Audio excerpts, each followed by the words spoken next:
People are curious how a guy, you've sold how many records? 28 million. And made millions and millions of dollars. Yeah. How do you end up in here? I think everyone who's watching knows how I ended up in here. I don't know if they do. I'm pretty sure they do. Anytime you get it, I'm pretty sure they do. You know, there's how do I end up in here? Never let anyone, something another woman friend of mine, Joy, told me, never let anyone take you off your square. And if it feels uncomfortable, then you are probably not in the right place. You know, just don't sell your soul. You know, and men and women do this. You know, I would say even to young boys. I've seen young boys get turned out in this industry too.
What happened, you know what I'm saying? BET, they had a nigga about to perform up there, whatever.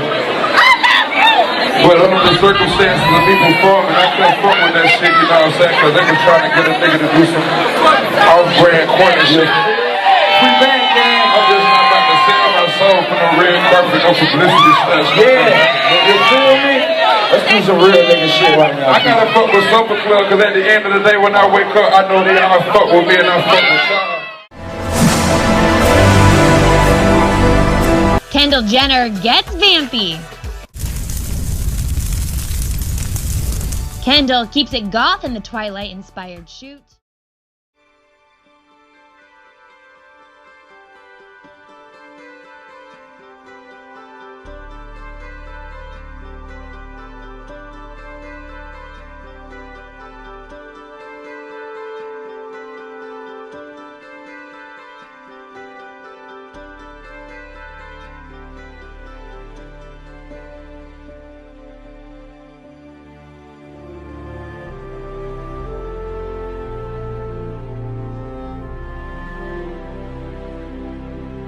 And there's also parts in the album where you speak to Lucy, Lucifer, the devil. So you it's trippy. You see both sides of. Yeah, man. It's when I go inside, I may do an after party.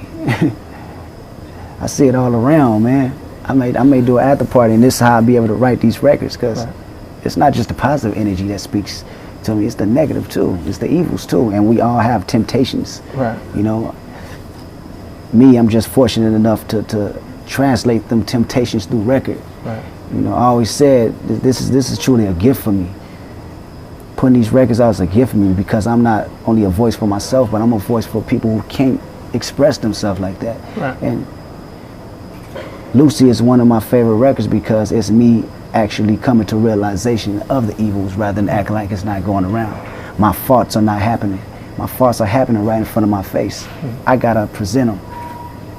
That reminded me, in a way, and not to compare it to anything, because I do think this is an original, maybe one of the most original works we've seen in a long time, but it reminded me a little bit of Snoop. Yeah. And Murder Was the Case, where he had that conversation with the devil, with Lucifer, and that temptation was in his face. And of course. Seems like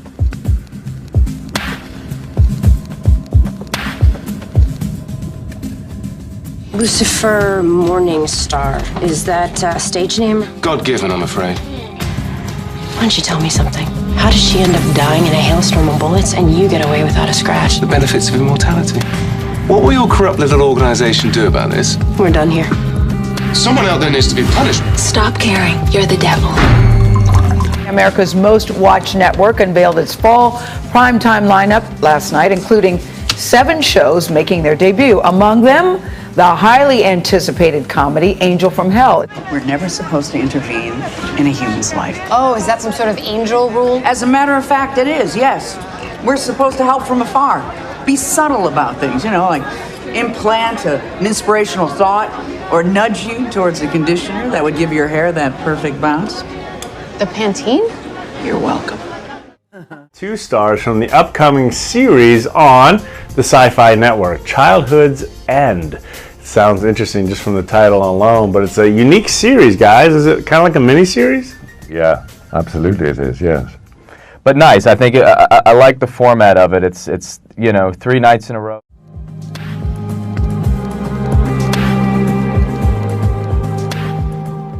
I play, as you say, a character called Corellin, who is an overlord.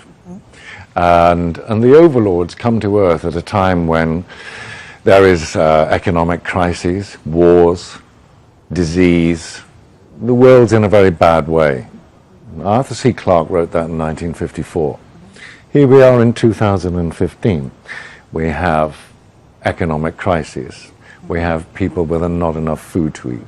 We have an increasingly serious war going on in the Middle East. So, anyway, what happens is that these superior beings come to Earth to supervise the running of the planet. And we eradicate disease, economic crises, wars, and create a utopia that lasts for 100 years. Mm-hmm. But utopia comes at a price. Of course.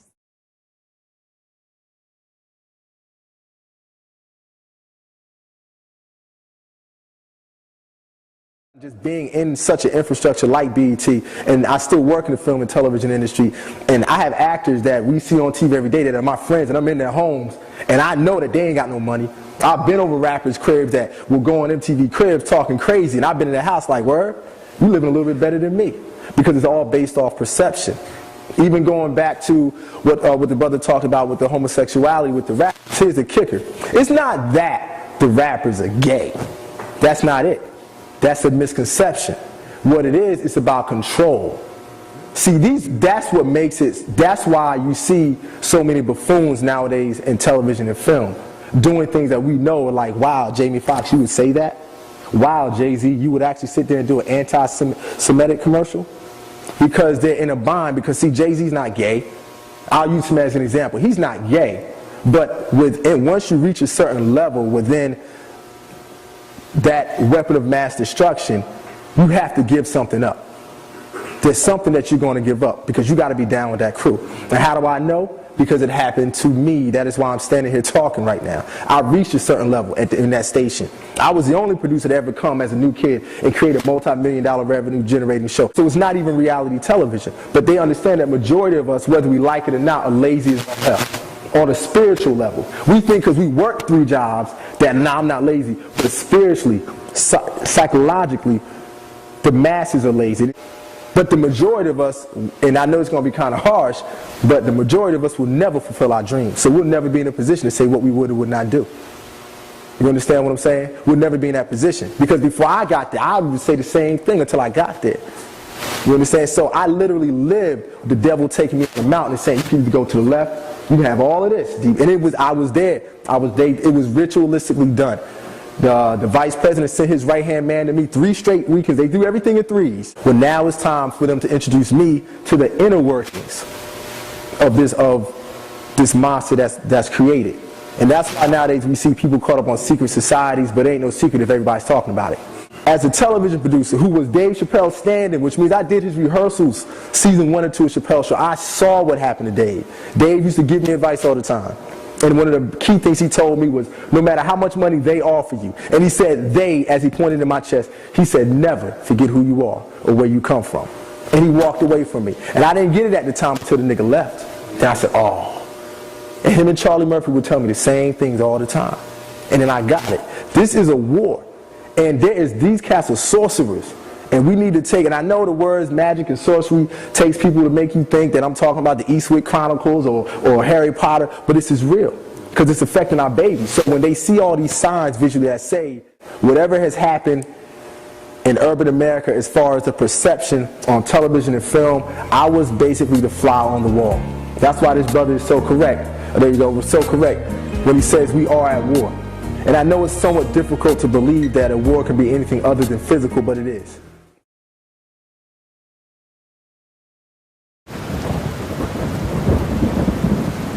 Asking me, you know what I'm saying, if I was going to sell my soul, telling me what I needed to do to take my career to the next level in dark. And I came to the realization that this world is nothing like we thought it was. And I also came to realize that the world is not controlled and run by the people and the institutions that we're told it is. The truth is very, very different.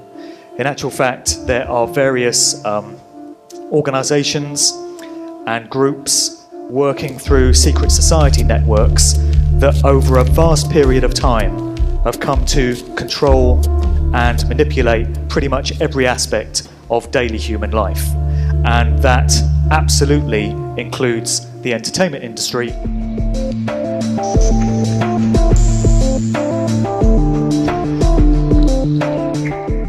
So in all these cases, we have the control system that is running the show when it comes to the music industry, placing their little calling cards and their little clues in plain sight.